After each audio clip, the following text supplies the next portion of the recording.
I reserved a seat in the back for old time's sake, dear. I thought you should see what real happiness looks like before you fade into the gutter where you belong. Victoria Sterling didn't just want to win. She wanted a witness to her cruelty. She had spent a lifetime treating people like chess pieces, and today was meant to be her checkmate. She invited her son's heartbroken ex-girlfriend to the wedding of the decade, expecting a weeping mouse to crawl into the back pew. But when the chapel doors finally swing open, Sawyer Hart doesn't walk in alone. She walks in with the one secret that will turn the champagne to poison and shatter the Sterling legacy forever. This is a story of how a mother's arrogance cost her everything. The envelope was made of heavy cream-colored cardstock, the kind that cost more than a month's rent for the average person.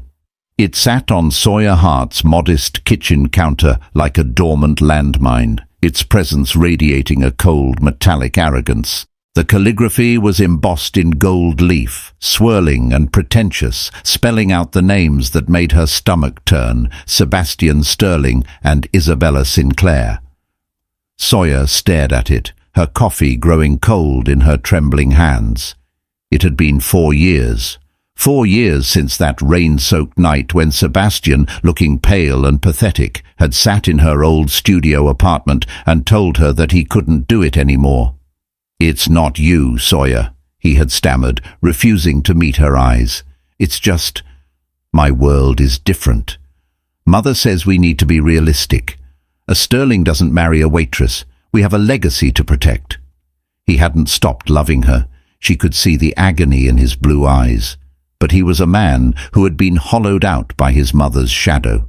Victoria Sterling, the formidable matriarch of Sterling Global, had threatened to strip him of his inheritance, his name, and his future if he didn't choose a bride with a pedigree, and in the end, Sebastian had chosen the cage.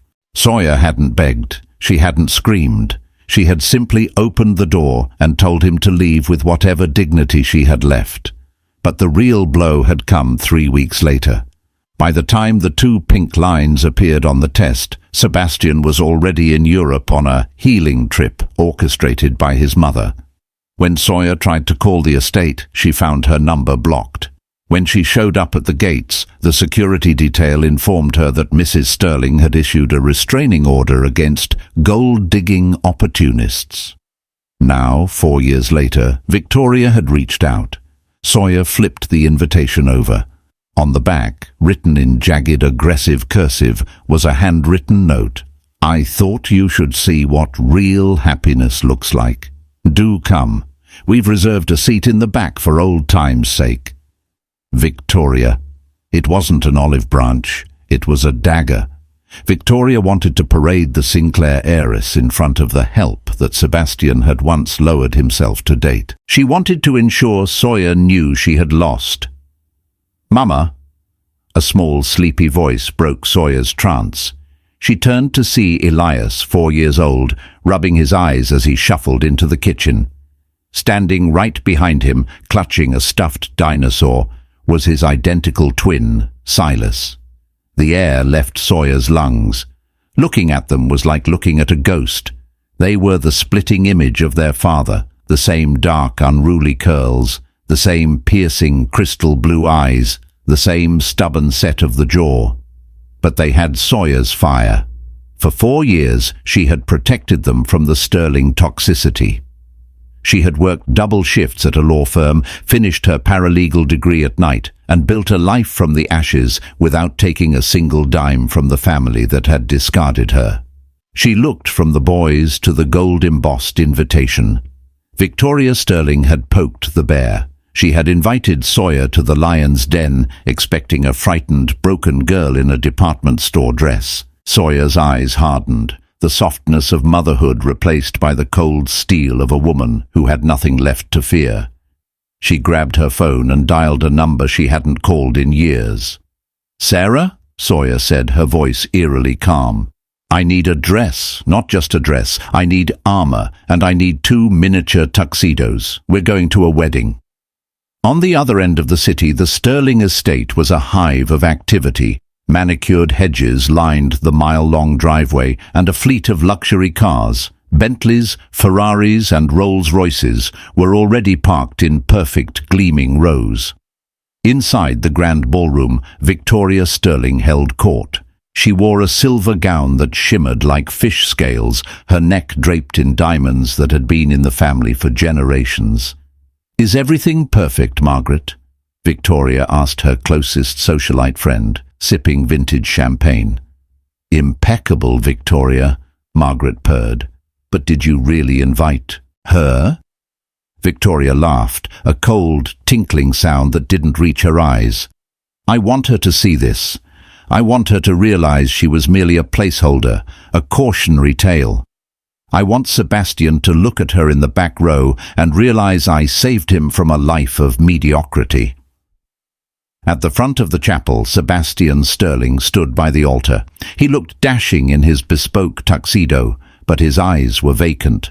He was a man going through the motions, a hollowed-out heir about to marry a woman he respected but did not love. The ceremony was scheduled to begin in 10 minutes. The string quartet began to play a soft, lilting melody, and the guests took their seats. Suddenly, the heavy oak doors at the back of the ballroom groaned open. Usually, late arrivals would sneak in with heads bowed, ashamed to interrupt. But the figure standing in the doorway didn't sneak. The room fell silent, starting from the back rows and rippling forward like a freezing wave. Sawyer Hart stood framed by the afternoon sunlight. She wasn't wearing a cheap dress. She was wearing a floor-length gown of midnight blue velvet that left her shoulders bare and hugged her curves like a second skin. She looked regal, dangerous, and breathtakingly beautiful. But it wasn't the dress that caused the audible gasps and the sound of a champagne glass shattering on the marble floor. Holding her left hand was a small boy in a perfectly tailored black tuxedo. Holding her right hand was his identical copy. As they stepped into the light, 300 pairs of eyes settled on the twins, and then shifted in terror to the groom at the altar. The boys didn't just look like Sebastian. They were the undeniable, living, breathing image of the Sterling bloodline. Sebastian's breath hitched. The color drained from his face so fast he looked as though he might collapse. He saw Sawyer, looking like a queen who had come to reclaim a kingdom. And then he saw the boys. Sawyer didn't stop. She began to walk down the center aisle, her heels clicking with the rhythm of a ticking clock. She didn't head for the back row. She walked straight toward the front, where Victoria Sterling sat frozen, her mouth opening and closing like a fish out of water. Sawyer stopped right in front of the matriarch, the twins standing tall by her side. "You invited me, Victoria," Sawyer's voice carried through the silent hall, clear and melodic. "I thought it would be rude not to introduce you to your grandsons." The word grandsons hung in the air, heavy and suffocating, as the wedding of the decade turned into the scene of a cold-blooded execution. The silence that followed Sawyer's declaration wasn't peaceful. It was a vacuum, sucking the oxygen out of the grand ballroom until the socialites in the front rows began to gasp for air. The word grandsons didn't just vibrate in the air, and it curdled the expensive champagne and made the thousands of imported lilies smell like rot. Victoria Sterling's hand went to her throat, her fingers clutching her South Sea pearls so tightly the string looked ready to snap. Her carefully constructed mask of aristocratic poise didn't just slip, it disintegrated. For a woman who prided herself on being 3 steps ahead of everyone, she looked suddenly, violently human. You delusional girl," Victoria hissed, though her voice wavered like a dying candle. How dare you bring these hired actors into my house on this day? This is a shakedown. Security!" She scanned the room for her head of detail, but even the guards were frozen, their eyes darting between the groom and the 2 little boys who possessed the unmistakable, legendary Sterling profile. "Security won't change their DNA, Victoria," Sawyer said, her voice dropping into a register of cold, clinical calm. She looked down at Elias and Silas, who were watching the scene with wide, curious eyes. They didn't look afraid. They looked observant, as if they were assessing the worth of the grandmother who had tried to erase them before they were even born. At the altar, Sebastian moved. It was a jerky, uncoordinated motion, like a marionette with tangled strings. He stepped down from the dais, his polished dress shoes clicking hollowly on the marble. He ignored his mother's frantic, "Sebastian, stay where you are," and walked towards Sawyer. The closer he got, the more the air seemed to hum with the weight of 4 lost years. He stopped 5 feet away, his breath coming in ragged, shallow hitches. He looked at Elias, then Silas. He saw the way their noses slightly upturned. The Sinclair nose. No, the Sterling nose. He saw the way Silas tilted his head to the left, a quirk Sebastian had possessed since childhood. "Sawyer," Sebastian whispered, the name sounding like a prayer and a confession all at once. "Are they, Mommy?" Elias's small voice cut through the tension. He looked up at the man in the tuxedo, his blue eyes, Sebastian's eyes, narrowing with a child's instinctive distrust. "Is this the bad man?" The question was more devastating than any slap. It rippled through the gallery, prompting a wave of muffled gasps. Sebastian flinched as if he'd been struck. He fell to his knees on the marble floor, not out of prayer, but because his legs simply would no longer support the weight of his guilt. "No, Elias," Sawyer said softly, her gaze never leaving Sebastian's shattered face. "He's not a bad man. He's just a man who didn't fight for you. There's a difference."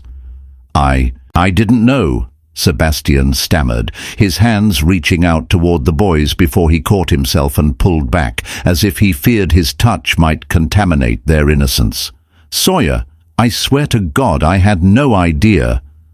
"Of course you didn't," a new voice rang out. Isabella Sinclair, the bride, stepped out from the side vestibule. She was a vision in Vera Wang lace, her veil trailing behind her like a ghost. But her face wasn't that of a blushing bride. It was the face of a woman who had just realized she was the second choice in a rigged game. She looked at the boys, then at Victoria, then at her husband-to-be on his knees. "Sebastian," Isabella said, her voice trembling but firm. "Look at them. You don't need a test to know. You knew Sawyer was the love of your life, and you let your mother convince you she was a ghost. But ghosts don't have blue eyes and 4-year-old smiles." Victoria finally snapped out of her stupor. She marched toward the center aisle, her silver gown rustling like a snake in the grass. "Isabella, darling, don't be hysterical. This is a calculated stunt. This girl is a paralegal now. She knows how to forge documents. She's trying to extort us because she knows our stock prices are vulnerable during the merger." Sawyer didn't blink. She reached into her small velvet clutch and pulled out a folded sheaf of papers. She didn't hand them to Victoria. She held them out to Sebastian. "I brought the DNA results, the birth certificates, and the hospital records," Sawyer said. "I knew you'd say that, Victoria. You're nothing if not predictable. I didn't come here to stop a wedding. I came here because you sent an invitation to my home to mock me. You wanted to show me what I missed out on. Well, I'm returning the favor. I wanted to show you what you missed out on." She gestured to the boys. "Meet Elias and Silas. They turn 4 next week. They are smart, they are kind, and they are Sterlings. And until today, they didn't even know you existed." Sebastian took the papers with shaking hands. He scanned the dates. He did the math in his head, the rain-soaked night of their breakup, the weeks of silence that followed. It aligned perfectly. But then a darker realization began to dawn on him. "You told me she moved away," Sebastian said, his voice dropping to a terrifying low growl as he looked up at his mother. "You told me she found someone else. You said you checked on her, and she was happy with another man." Victoria's eyes darted around the room, looking for an exit, a lie, a distraction. "I did what was necessary for the family, Sebastian. You were a mess. You couldn't lead a company while pining for a waitress." "You knew." Sebastian stood up, the grief in his eyes hardening into a white-hot rage. You knew she was pregnant. You monitored her. She was a liability. Victoria shrieked, losing her grip on her audience. I bought you a future. I gave you the Sinclair merger. I gave you the world. You gave me a cage, Sebastian spat. He turned his back on his mother, facing Sawyer. Sawyer, please, let me talk to you. Let me explain. There's nothing to explain, Sebastian, Sawyer said, her voice devoid of the anger he expected. Instead, there was only a weary, hollow disappointment. You let her choose for you. You were 30 years old, and you let your mother tell you who to love. I didn't build my life waiting for you. I built it to survive you. She turned to the boys. Come on, Elias, Silas, we've seen the show. It's time to go get ice cream. Wait, Sebastian screamed, but Sawyer was already turning. The ballroom was in total chaos now. Isabella Sinclair threw her bouquet of white roses onto the floor and began to unpin her veil. The wedding is off, Victoria, she said, her voice cold. I'm a Sinclair. We don't marry into families that hide their own blood.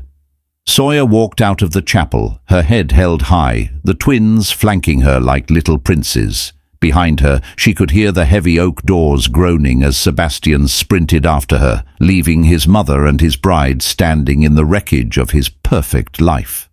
The gravel of the driveway crunched under Sebastian's polished shoes as he sprinted past the shocked valet drivers.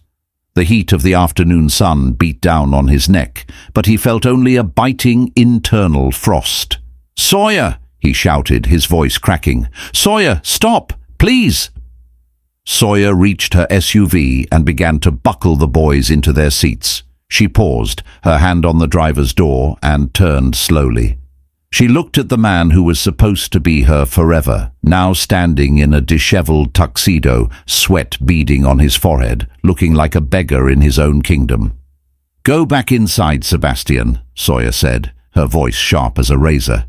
"Your mother is probably having an aneurysm. She needs her heir to help her spin the press." "I don't care about the press. I don't care about her," Sebastian panted, stopping a few feet away. He looked at the tinted windows of the car, desperate for one more look at the boys. "Are they really mine? I mean, I know they are. I can feel it, but why didn't you tell me? I would have left everything." Sawyer let out a dry, humorless laugh that made Sebastian flinch. She stepped away from the car, closing the distance between them, just enough so the children wouldn't hear. "You would have come," she mocked gently.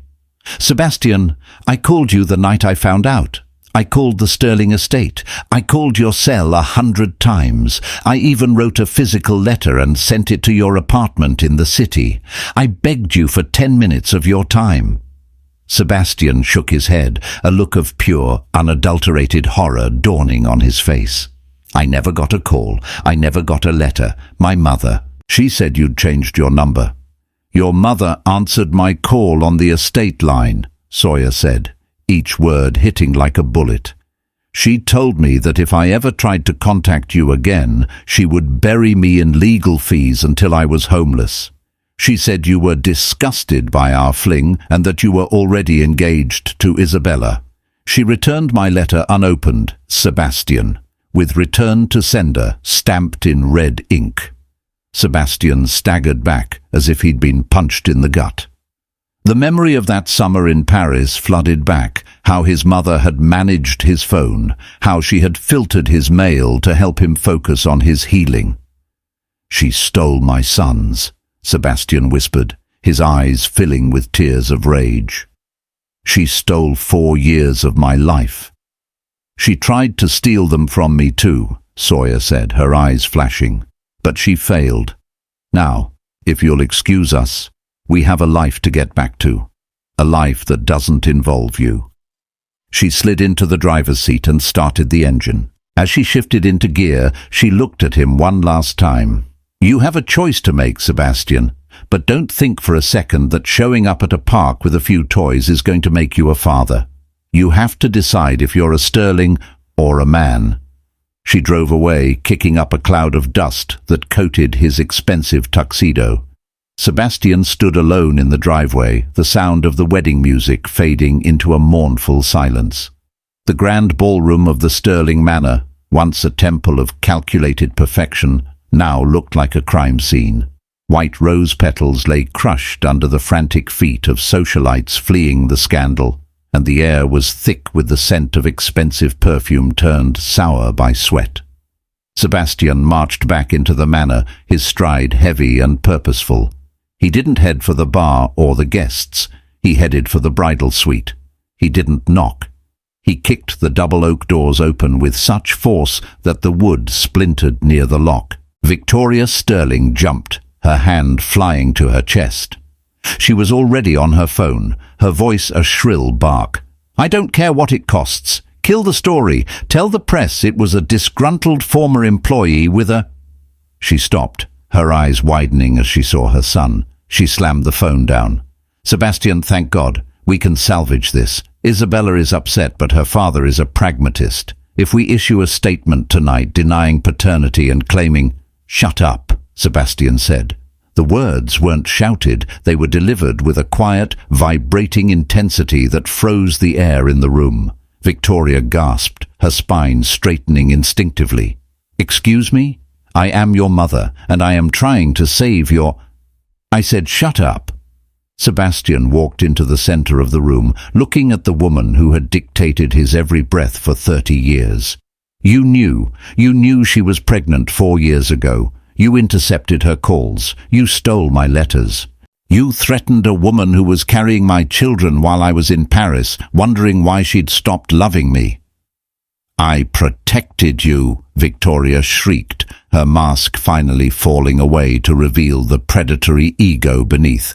"She was a waitress, Sebastian, a nobody. She would have dragged you down into a life of coupons and public schools. I did what was necessary to preserve the Sterling legacy." "Legacy," Sebastian laughed, a harsh, jagged sound.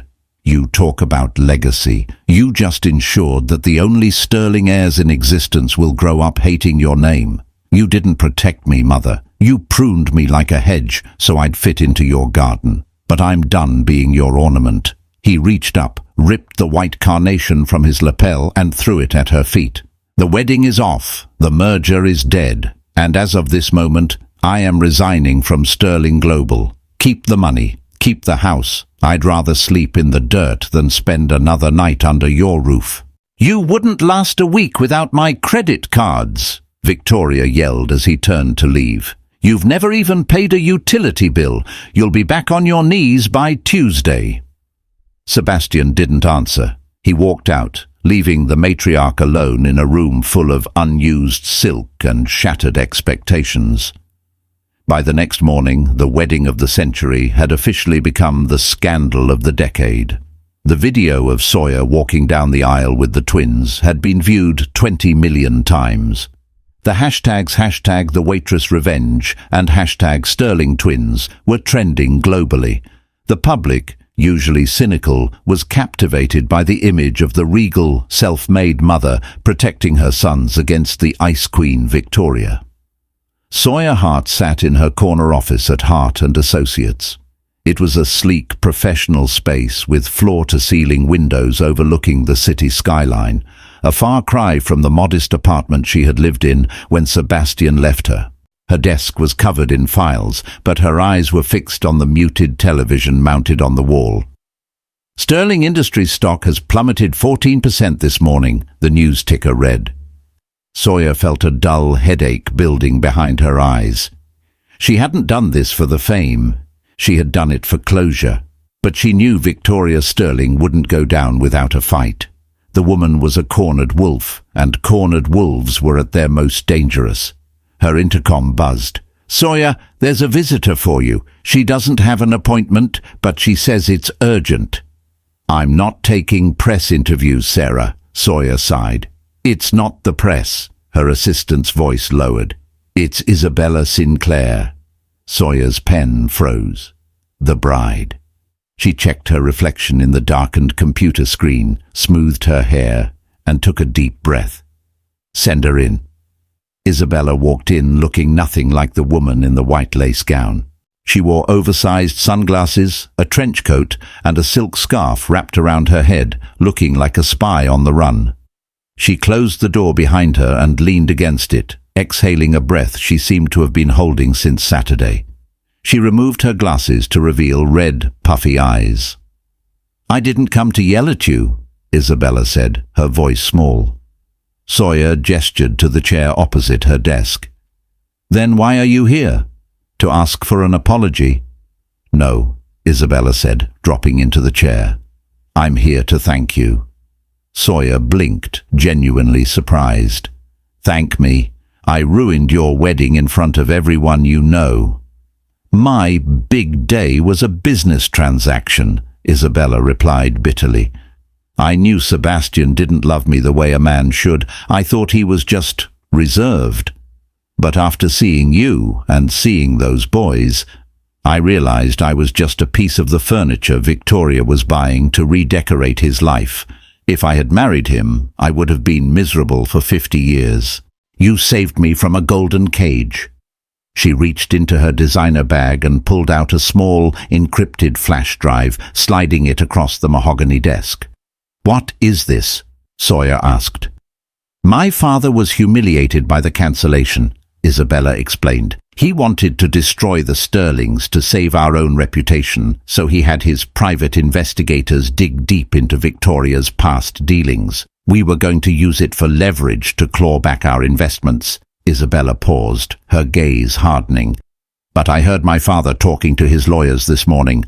Victoria isn't backing down. She's planning to file for emergency custody of your sons." Sawyer's blood turned to ice. "On what grounds?" "She's going to claim you're mentally unstable and that you staged the wedding interruption to emotionally traumatize the children. She's already bribing a family court evaluator. She needs those boys, Sawyer. Not because she loves them, but because they are the only way to stabilize the Sterling stock. They are assets to her." Sawyer's hand closed tightly around the flash drive. The instinct of a mother protecting her cubs surged through her, sharper than any legal strategy. "And what's on this drive?" Sawyer whispered. "Proof," Isabella said. "Proof that Victoria didn't just hide your letters. She paid off a clinic to falsify your medical records 4 years ago. She knew the gender of the babies before you did. She was tracking you, Sawyer, for years. She watched you struggle, and she waited until the most profitable moment to try and take them." Sawyer felt a wave of nausea. The idea that Victoria had been lurking in the shadows while she was working double shifts to buy formula was beyond monstrous. "Why give this to me?" Sawyer asked. "You could use this to destroy her yourself." "Because," Isabella stood up, "I want to see the woman she tried to break be the one who finally finishes her. Just be careful, Sawyer. She has judges in her pocket. She has billions." "She has money," Sawyer corrected, her voice dropping into a dangerous low register. "But I have the truth, and thanks to you, I have the weapon." As Isabella left, Sawyer plugged the drive into her computer, but before she could open the first file, her phone rang. It was an unknown number. "Ms. Hart," a deep, smooth voice spoke. "This is Arthur Sterling representing Mrs. Victoria Sterling." Sawyer smiled, a cold, predatory smile. "I was expecting your call, Arthur. We are filing an emergency motion for temporary custody of Elias and Silas Hart," the lawyer stated, his tone arrogant. "We expect you to surrender the children's passports by 5 p.m. today. If you refuse, we will see you in court tomorrow morning. And Ms. Hart, bring a toothbrush. Mrs. Sterling intends to petition for your incarceration for harassment." "I'll be there," Sawyer said, her eyes fixed on a picture of her boys on her desk. "And tell Victoria to wear something comfortable. It's going to be a long day." She hung up and dialed a different number, one she hadn't called in years. "Sebastian, it's Sawyer. Your mother just declared war on our sons. Are you in, or are you a Sterling?" The meeting took place in a small, dimly lit diner on the edge of the city, miles away from the gilded cages of the Sterling estate. Sebastian arrived looking like a ghost of the man who had stood at the altar. He was wearing a wrinkled button-down shirt and jeans he'd clearly bought at a convenience store. His hair was disheveled and his eyes were bloodshot. Sawyer sat in a corner booth, her back to the wall. She didn't offer a greeting. She simply pushed a cup of black coffee toward him. "You look like hell," she said. "I've spent the last 48 hours being erased," Sebastian replied, his voice raspy. "My mother froze my trust, cancelled my cards, and had my car repossessed while I was in the shower. I'm currently sleeping on a friend's couch.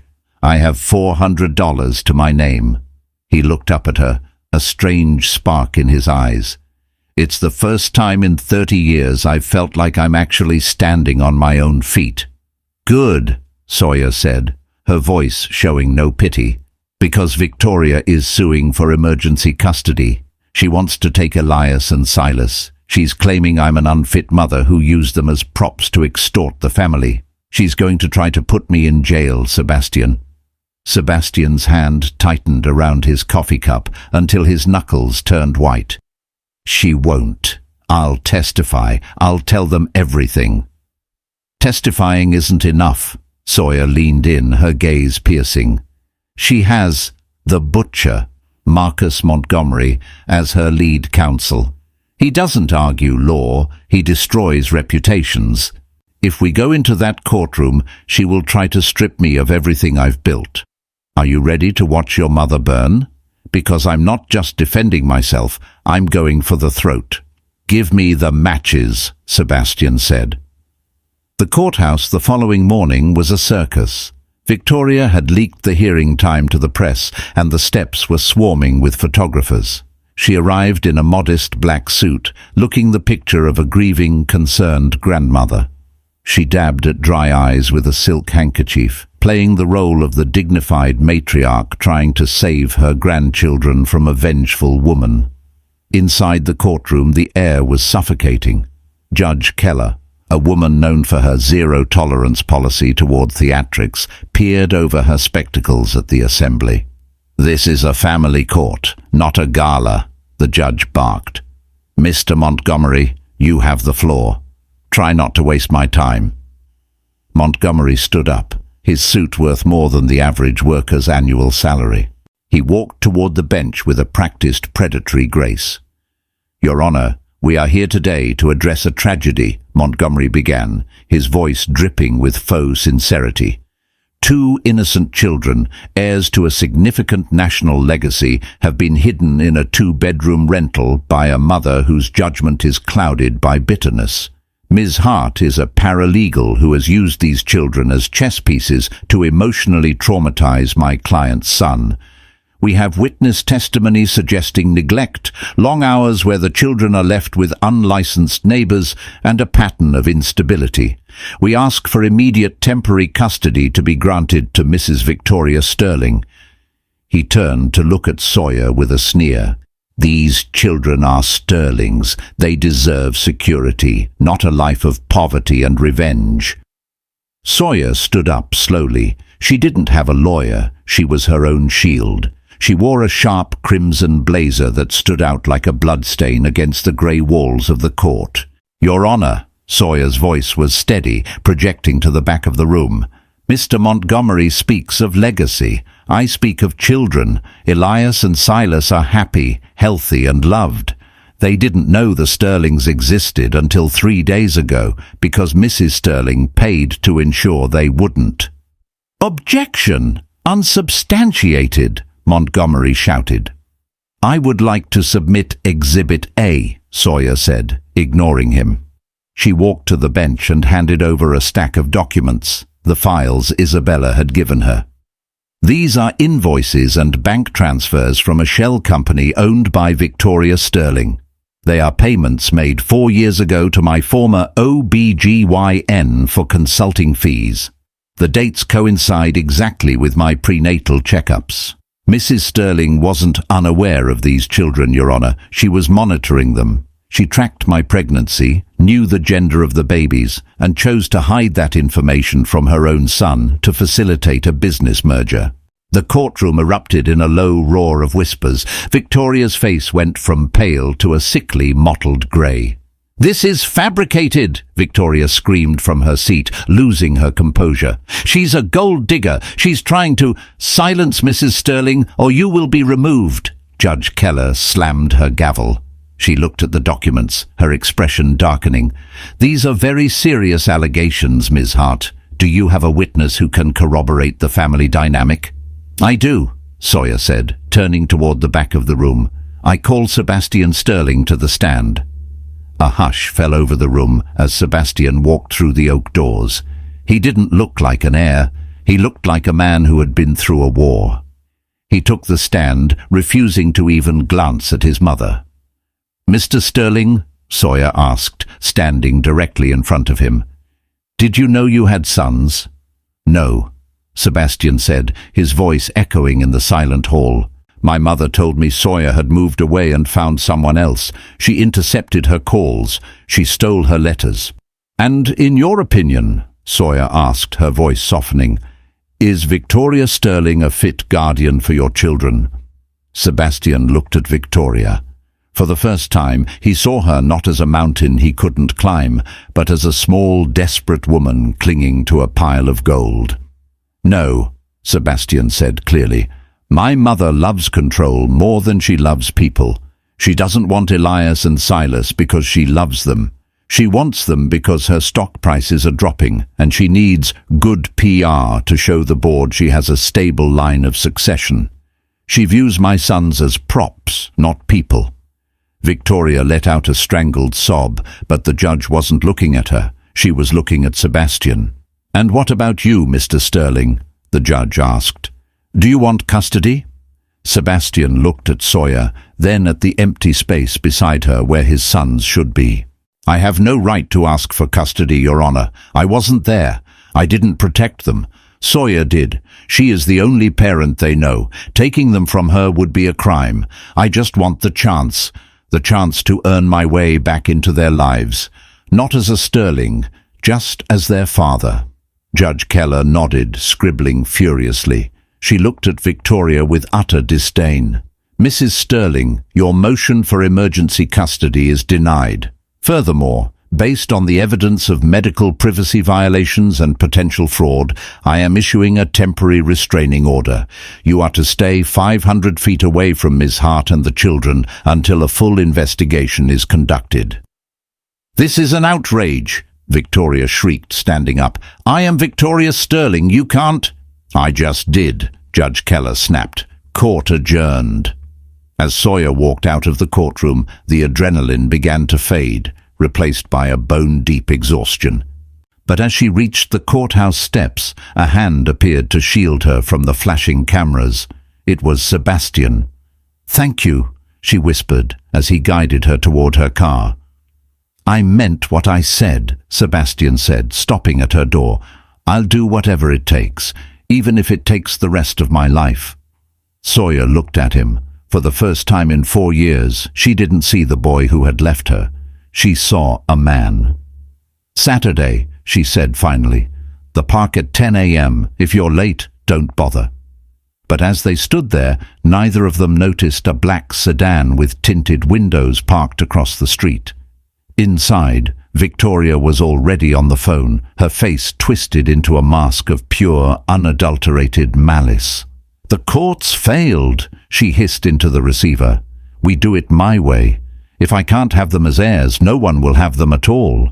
Find the stranger I hired. Tell him the plan is moving to phase 2. Saturday morning arrived with a crisp, deceptive peace. Sebastian was at the park by 9 a.m., a full hour before the scheduled meeting.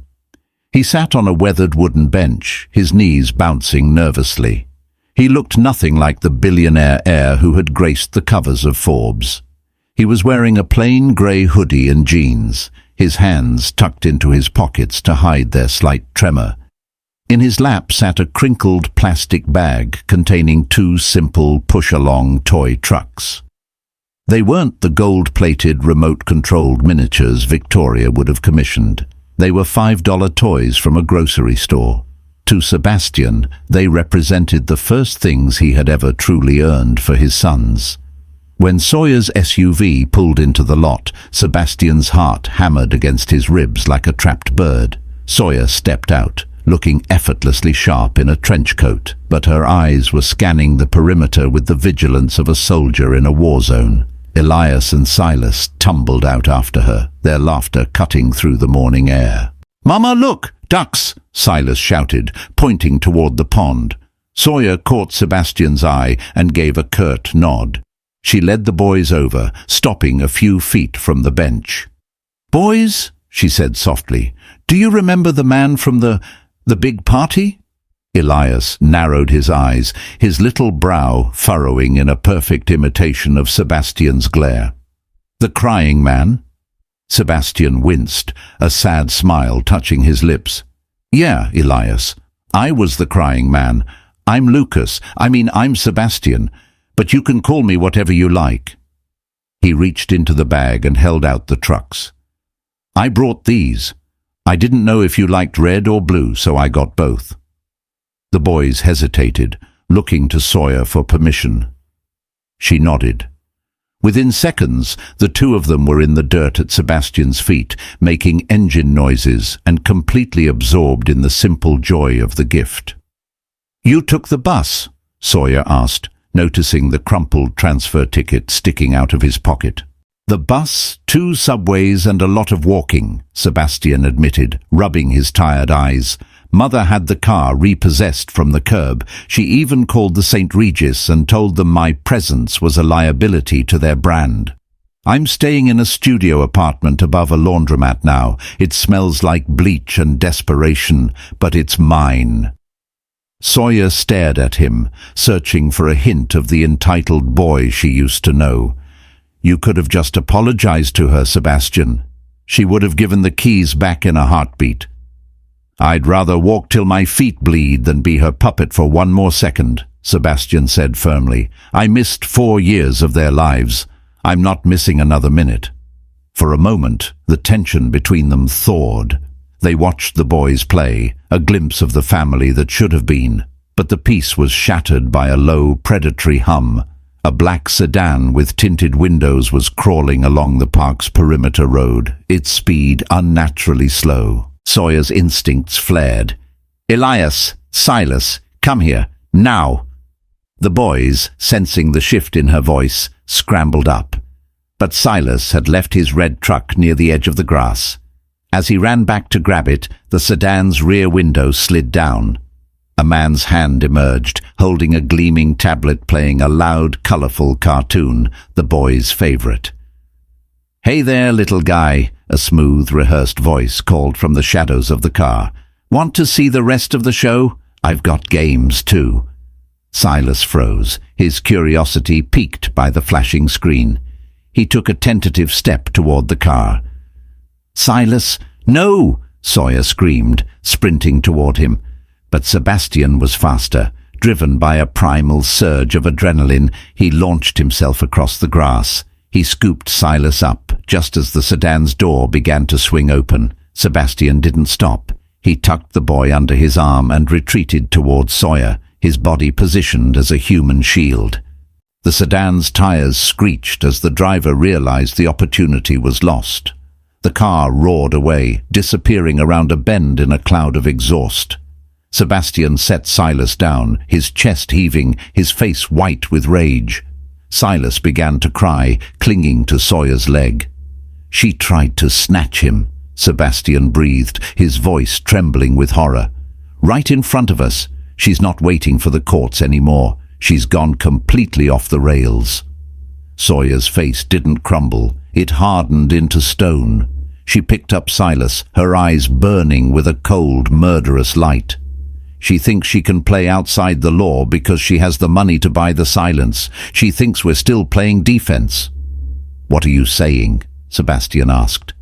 "I'm saying we stop trying to keep her away and start taking her down," Sawyer said, her voice dropping into a register of pure steel. "Your mother is vulnerable, Sebastian. Sophia Sinclair told me the merger was a desperation move. Victoria has been leveraging Sterling Global's capital to cover massive personal losses in offshore shipping. If the board finds out she's been using company funds for illegal surveillance and attempted kidnappings, they won't just fire her, they'll liquidate her." Sebastian nodded, a grim understanding dawning on him. I know the passcode to her private server at the estate, or I did. She's too arrogant to think I'd ever use it against her, but I can't get on the property. The restraining order works both ways. She'll have me arrested for trespassing the moment I hit the driveway. You won't go, Sawyer said, but someone else still has access. Someone she hasn't managed to alienate yet because she's still trying to save the Sinclair deal. Sophia, Sebastian realized. Sawyer looked at the retreating dust of the black sedan. It's time to call in our allies. We're going to hit her where it hurts, her pride, her pocketbook, and her legacy. We're going to the annual shareholders' gala. That's in 3 days, Sebastian said. It's the biggest night of the year for the company. Exactly, Sawyer replied, a dangerous smile touching her lips. Victoria wants a spectacle. Let's give her one she'll never forget. As they walked back to the car, Sebastian felt a new kind of purpose. He wasn't just a father fighting for his sons. He was a man helping a lioness burn down the jungle to keep her cubs safe. But as he looked at Sawyer, he saw the toll the years of solitude had taken on her, and he realized that even if they won, the scars might never heal. Sawyer, he said as she opened the driver's door, after this is over, do you think there's a us left, or am I just a soldier in your war? Sawyer paused, her hand on the steering wheel. She looked at him, really looked at him, for a long beat of silence. Right now, Sebastian, you're a father. Let's see if you can survive being a hero first. The war room was the cramped fluorescent-lit break room at Hart & Associates. It smelled of stale coffee and microwave popcorn, a stark contrast to the mahogany boardrooms Sebastian had occupied his entire life.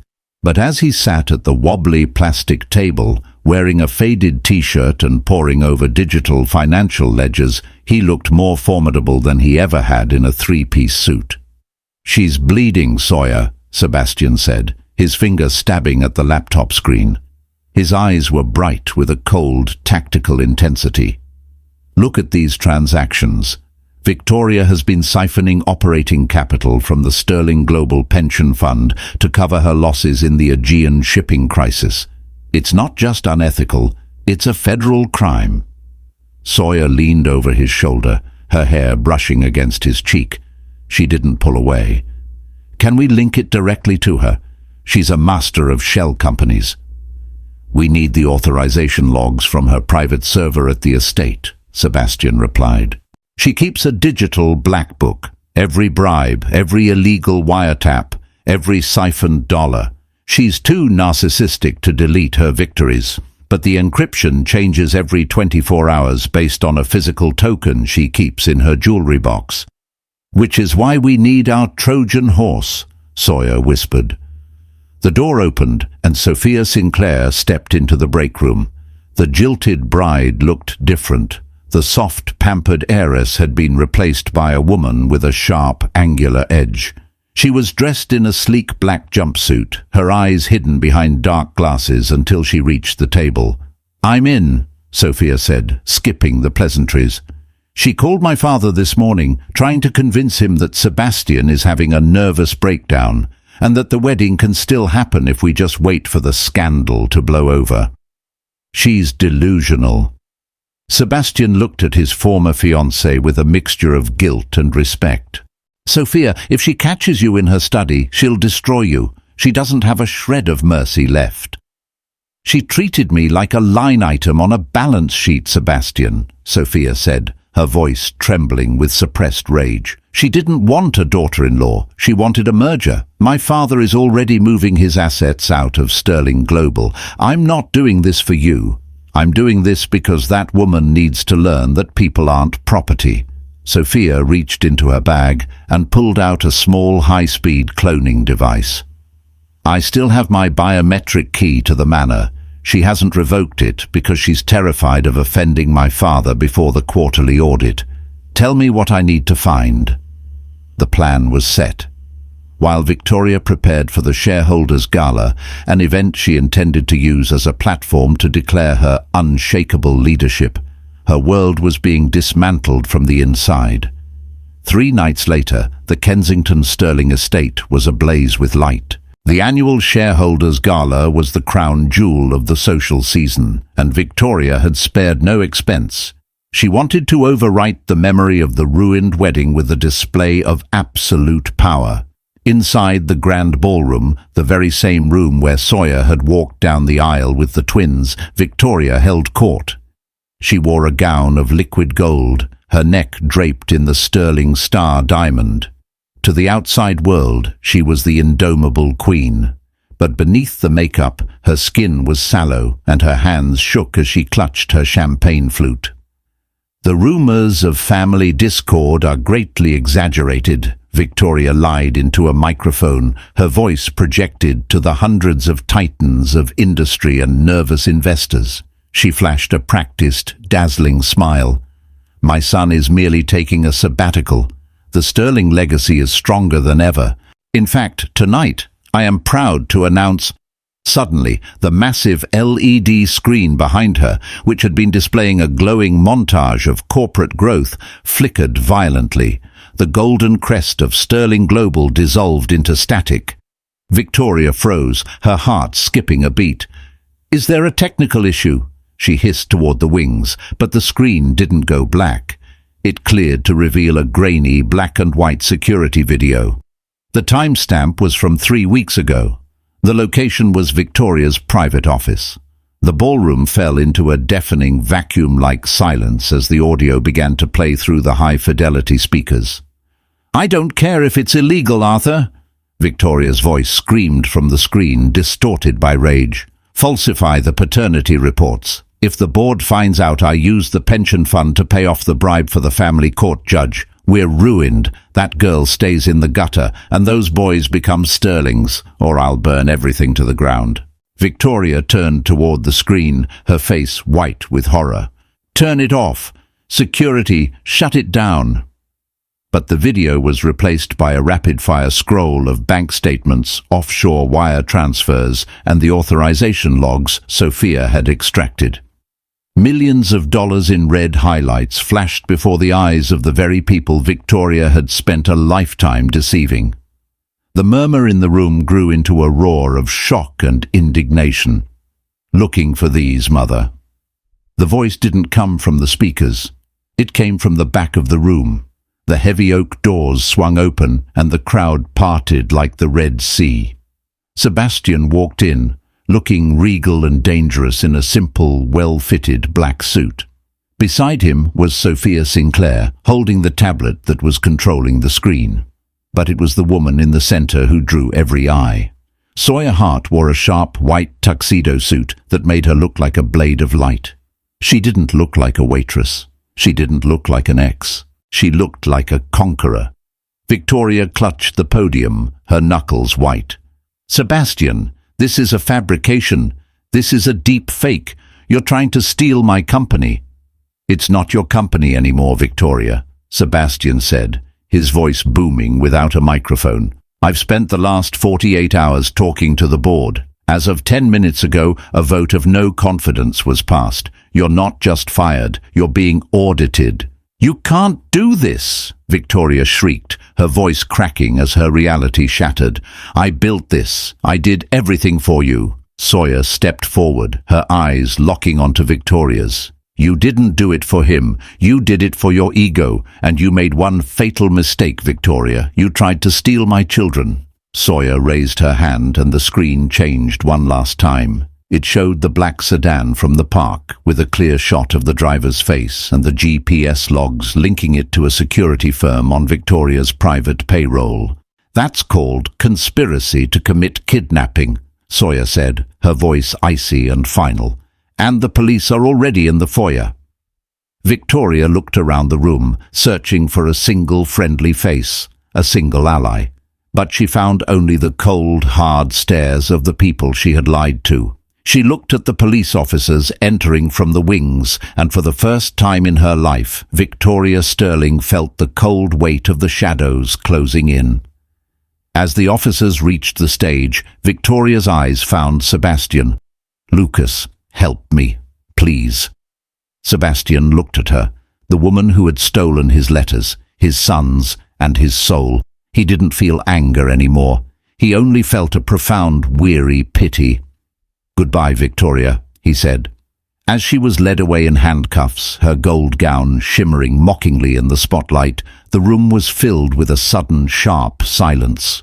Sawyer turned to Sebastian, the adrenaline beginning to crash. "It's over," she whispered. But before Sebastian could answer, his phone buzzed. It was a message from the nanny. "Sawyer, Sebastian, get to the house. There's a man here. He says he has a final gift from Victoria." The drive from the gala to Sawyer's home was a blurred streak of city lights and white-knuckled terror. Sebastian pushed the SUV to its limits, weaving through traffic with a frantic, focused energy he didn't know he possessed. Beside him, Sawyer was a statue of vibrating intensity, her phone glued to her ear as she tried to call the nanny back. "She isn't picking up," Sawyer whispered, her voice cracking for the first time since the ordeal began. "Sebastian, if anything happens to them—" "It won't," Sebastian promised, though his own heart was thundering a rhythm of pure dread against his ribs. The police at the gala radioed dispatch. "There's a patrol car 5 minutes out from your place. We just have to get there." When they swung into the driveway, the sight that met them made Sawyer's blood run cold. The front door to her house was wide open, spilling warm yellow light onto the porch. A sleek, silver sedan, one of the sterling corporate fleet, was idling at the curb. Standing in the center of the lawn was the man from the park. He wasn't in the shadows this time. He was a tall, imposing figure in a nondescript suit, his expression a mask of professional indifference. He was holding Elias by the hand. Silas was a few feet away, clutching his stuffed dinosaur, looking confused and frightened. "Let him go!" Sebastian roared, leaping from the car before it had even come to a full stop. The man didn't flinch. He looked at Sebastian with the cold eyes of a man who had spent his life on a payroll that didn't value morality. "Mr. Sterling, I have orders from your mother. The children are to be moved to the estate for their own protection following the unpleasantness at the gala." "The unpleasantness at the gala ended with my mother in handcuffs," Sebastian spat, stepping between the man and his son. He was trembling, but it wasn't with fear. It was with a white-hot, protective rage. "The payroll is dead. The bank accounts are frozen. There is no more Sterling Global, and there is no more Victoria. You're working for a ghost." The man hesitated, his gaze flickering to the silver sedan. Sawyer moved like a blur, scooping Silas up and pulling him toward the SUV. She looked at the man, her eyes burning with a ferocity that would have made a wolf back down. "I am a lawyer, and I am their mother. If you take one more step with my son, I won't just sue you. I will ensure you spend the next 30 years in a cell next to Victoria. The police are 60 seconds away. Look down the street." In the distance, the faint rhythmic wail of a siren began to grow louder. Blue and red lights reflected off the windows of the neighboring houses. Sebastian stepped closer to the man, closing the distance until they were chest to chest. "Elias, come to Daddy." The boy looked at the man, then at Sebastian. The recognition in Elias's eyes, the realization that the crying man was now the man standing in front of him like a shield, broke the stranger's hold. Elias yanked his hand away and sprinted toward Sebastian, burying his face in his father's thigh. Sebastian's arms wrapped around the boy, his grip so tight it was as if he were trying to merge Elias into his own skin. He looked at the hired stranger. "Leave, now, while you still have a chance to claim you were just delivering a message." The man didn't need to be told a third time. He saw the patrol car rounding the corner, the lights flashing. He turned, slid into the silver sedan, and tore away into the night, his tires screaming against the asphalt. As the police pulled into the driveway, the adrenaline that had sustained Sawyer and Sebastian finally collapsed. Sawyer sank to her knees on the grass, clutching Silas to her chest, sobbing with a mixture of relief and exhaustion.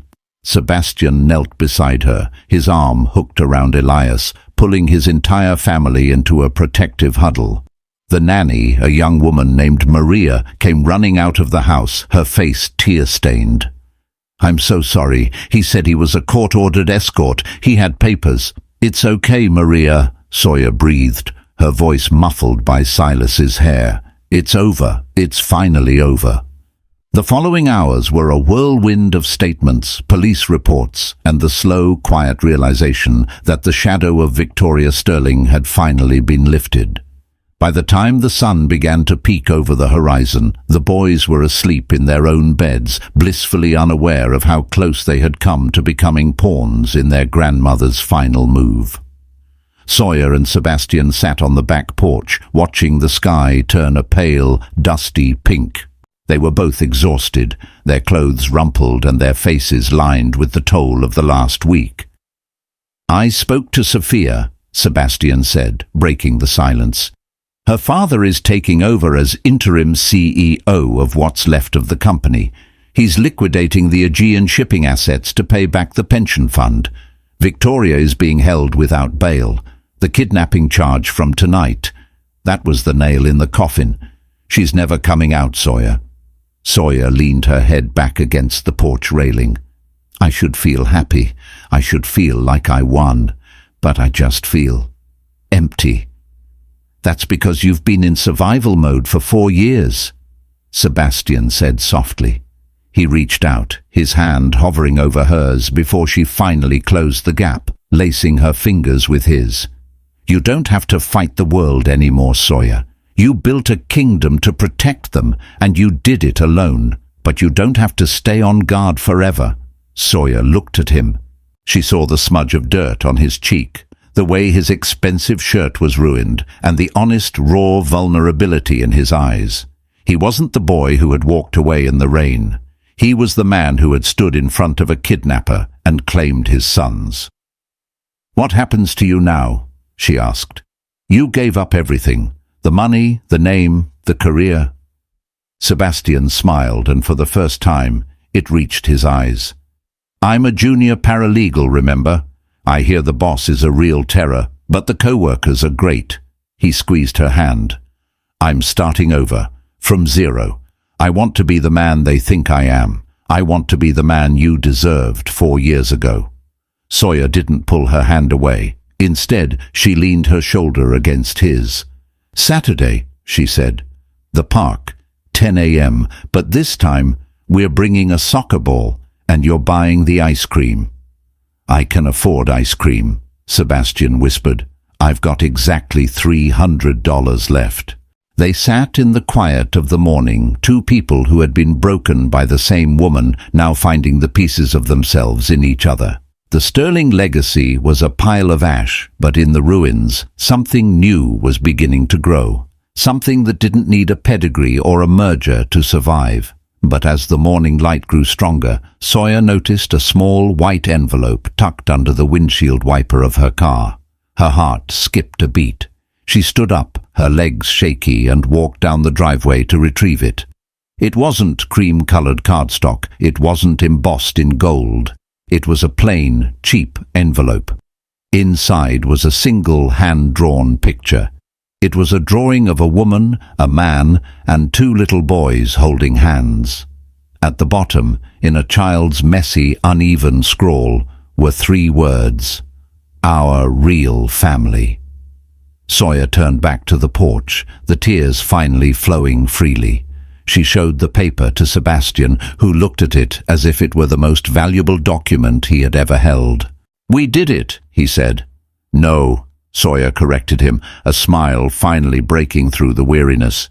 "We're just getting started." 6 months had passed since the night the Sterling Empire didn't just fall, it was dismantled, piece by piece, by the very people it had tried to crush. The sprawling Sterling Manor, the place Sawyer had once called a museum of coldness, was gone. It had been sold to a developer who planned to turn the grounds into a public park and community center. The proceeds from the sale, along with the liquidation of Victoria's offshore accounts, had gone entirely toward rectifying her crimes, replenishing the siphoned pension funds, and settling the massive lawsuits that followed her arrest. Victoria Sterling herself sat in a sterile 6-by-9-foot cell in a maximum security facility. There were no South Sea pearls here, no silver gowns that shimmered like fish scales.